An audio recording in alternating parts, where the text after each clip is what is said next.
Bienvenidos y bienvenidas a Política y Verdura, un análisis jaurechiano de la agricultura familiar, con Gustavo Tito y Cintia Vidal. Hoy vamos a hablar de la colonialidad. Mirá, es una palabra que es rara, pero viene de colonia, y de colonia no de colonia de perfume, sino de la colonización, que fuimos colonia, ¿no? Fuimos colonia con los españoles, después estuvimos peleando ser o no ser colonia con los ingleses, y ahora estamos con este tema con los norteamericanos, ¿no? Siempre nos quieren hacer colonia al final. final. El que coloniza es el que dominante y tiene sus ideas. Hasta ahí está todo bien, pero se dice colonialidad cuando el que está colonizado comienza a tomar los valores del colonizador y los hace propios. Entonces, eso es lo que ahora estamos tratando de discutir. Esta propuesta vino porque nosotros acá en la universidad, en la Jaureche, teníamos el aula campo, donde los estudiantes empezaron a visitar a los productores y se empezaron a dar cuenta de cómo es la cabeza del productor y cómo es la cabeza de ellos, ¿no? Por ejemplo, para darte algunos ejemplos, se habla siempre de colonialidad del ser, por ejemplo. Si vos escuchás los medios masivos y hablas del campo, ¿no? Hay un ser, el campo. ¿Y quiénes son los del campo? Y los grandes productores, la sociedad rural, la mesa de enlace.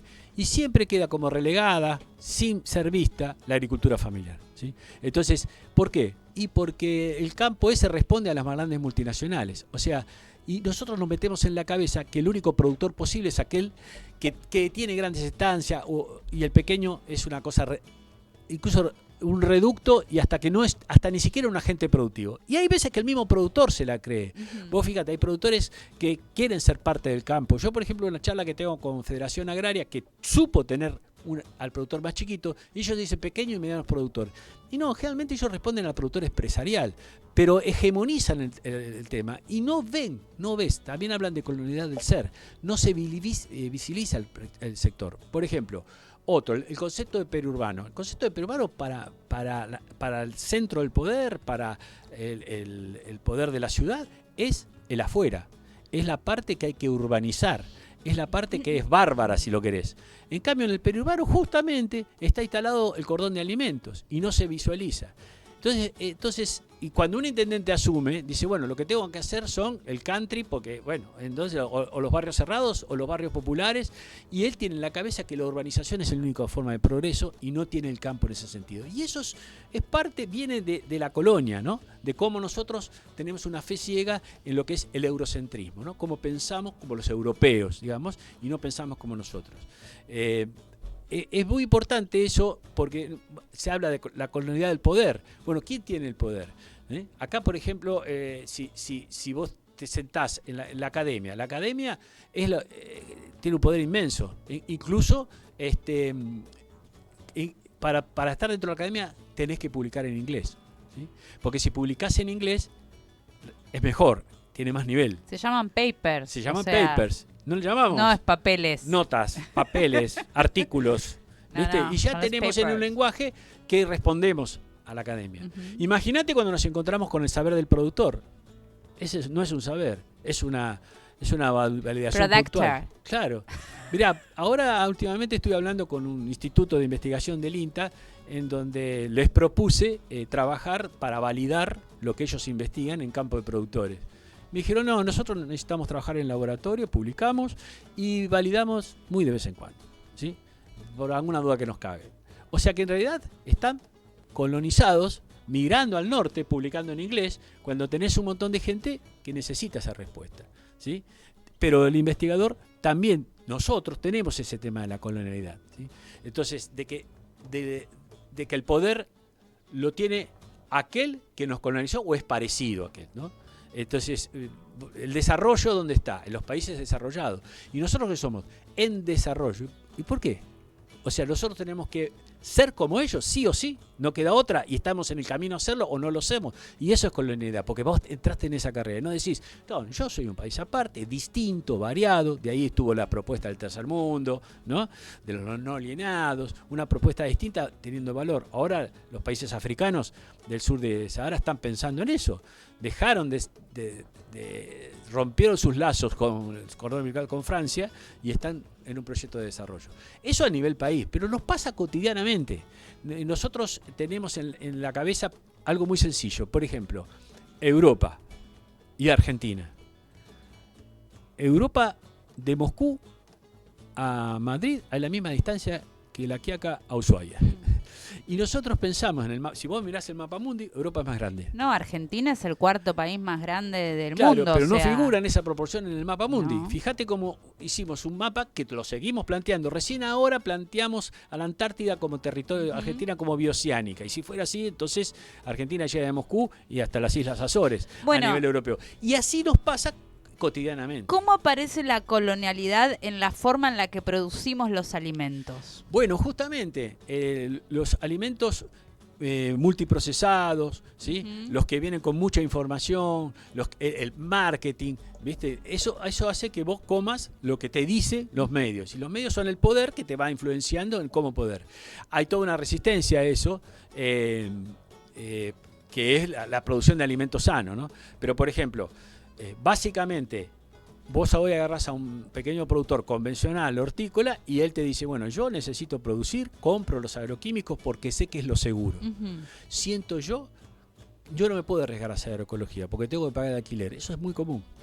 Porque si hacen agroecología, ellos piensan, dejo de tirar agroquímicos, no tengo rendimiento porque estoy colonizado y pienso que la única forma de producir es con agroquímicos y no puedo arriesgarme porque tengo que pagar el alquiler del próximo mes.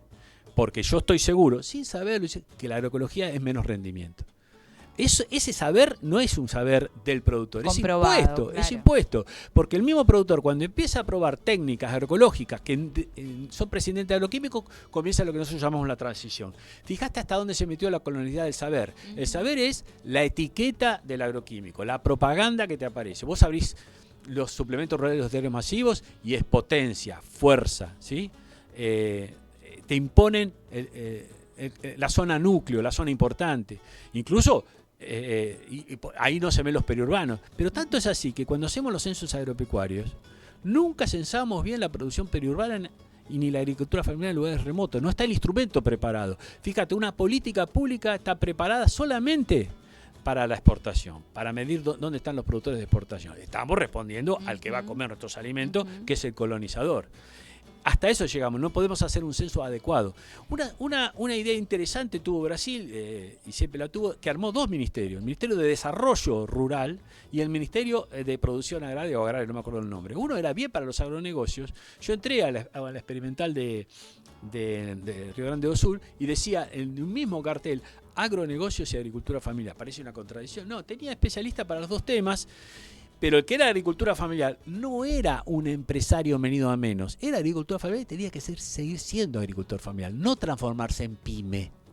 Pero todo se tiene que transformar en pyme. Vos fijate, ¿por qué le decimos pequeña pyme? ¿Y qué pasa? ¿Tiene que crecer y ser grande? No, los pymes dicen, no, somos así y nos queremos quedar así. Pero la zanahoria que te ponen es la colonialidad, al poder. Digamos, yo tengo que ser grande como los demás y si no estar subsumido a eso. Entonces, es importante desde el punto de vista de la tecnología, cómo te influencia para la producción de alimentos. ¿Y hay alternativa?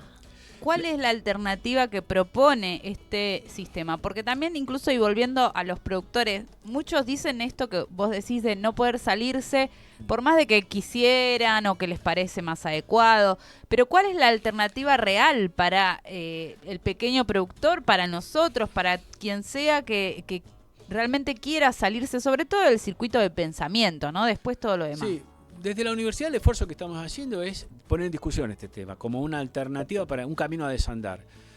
Con la creación de la modalidad aula campo, donde los productores enseñan a los estudiantes e incluso vienen a la universidad y toman examen junto con los docentes, se genera ahí una discusión de quién tiene el saber, ¿no? ¿Quién tiene el poder?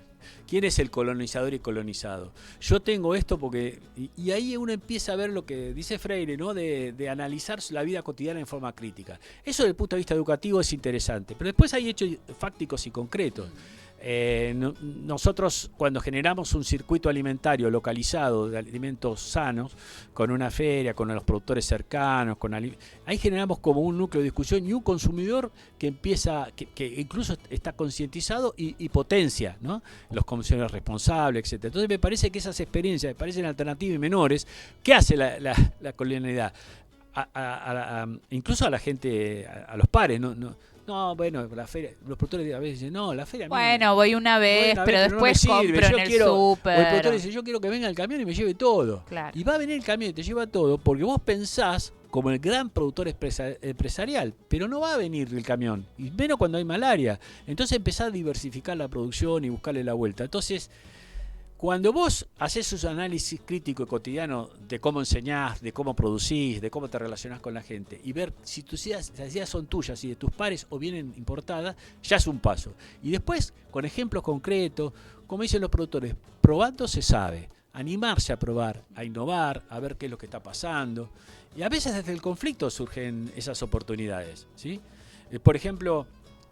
ahora hay una pelea fuerte en el cordón hortícola en varios lugares. En el caso de un ejemplo, que llegó un dueño, compró tierras hortícolas y está haciendo un barrio cerrado. Bueno, ahí hay que ver los papeles, cómo lo hacen. No. Pero a los vecinos se les acercó y le dijo, que hace años que producen tanto huevos como hortalizas. Bueno, ahora yo voy a poner vivienda acá, no quiero que me molesten los agroquímicos, las moscas, los voy a denunciar. O sea, viene una persona que busca una vivienda, pero ya quiere desplazar, como si fuera un colonizador, a los productores. ¿Y los productores qué hacen? Bueno, nosotros estamos antes, ahí hay toda una discusión. Pero desde ese conflicto nos acercamos nosotros con la Jaureche y con el INTA y le dijimos, bueno, ¿por qué no empezamos a bajar la carga de agroquímicos y nos vamos a la agroecología, y cuando vengan los vecinos nuevos le van a comprar a ustedes?